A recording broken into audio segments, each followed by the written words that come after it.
guys, this week we're talking about older books that you might have missed but that you really shouldn't because they're really great. I'm gonna go ahead and start off with Graceling by Kristen Kishore because Harmony's probably not making a video this week. She always talks about it and I have to completely agree with her that Graceling is one of the best YA fantasy books out there. You definitely need to read it. It's about people who can do special things and the main character's thing is killing. So, assassins. Speaking of assassins, I would also like to recommend Poison Study, Magic Study, Fire Study by Maria V. Snyder.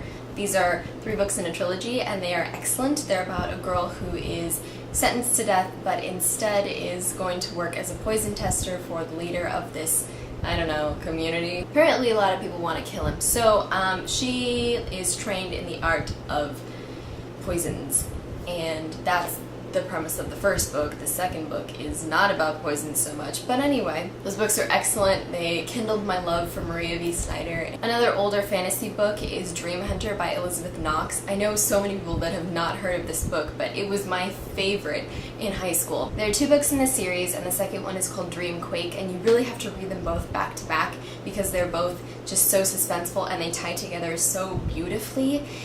By the end of the second book, your mind is just completely blown because of the events in the first one and revelations in the second one. It's really hard to explain, but it's set kind of in the past, but an alternate past. There's this invisible line somewhere in the middle of like a desert or something, and when certain people cross it, they enter into kind of like a parallel world called like the dreamscape or something like that, and those special people have the ability to capture dreams, bring them back to the world, the real world, and broadcast them to people. So people pay dream hunters to have really nice dreams because they can have health benefits and stuff like that. But one dream hunter actually catches a nightmare and accidentally brings it back, and so people are like tearing their faces off, and it's great. I loved it so much.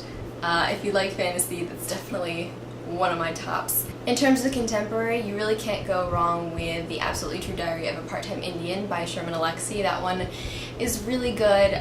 It's kind of for younger readers, but older readers can enjoy it as well. There's like a comic aspect to it, like literally there's comics in it, which is really cool. It kind of goes along with the text, but it's about this boy who is kind of writing a journal. He's a Native American and he leaves his reservation to go to a white school. He's definitely bullied and stuff like that, but it's not near as bad as his life on the reservation, and I think that's part of what makes this book so interesting, is that you learn a lot about what it's like to live on a reservation, because I had no idea. I mean, I thought it was really cool. This book is also like super funny, but like boy humor, like fart jokes and stuff, but still funny. You also can't go wrong with Looking for Alaska by John Green. It's one of his older books, but I think it's his best, and I really liked Looking for Alaska. It's so good.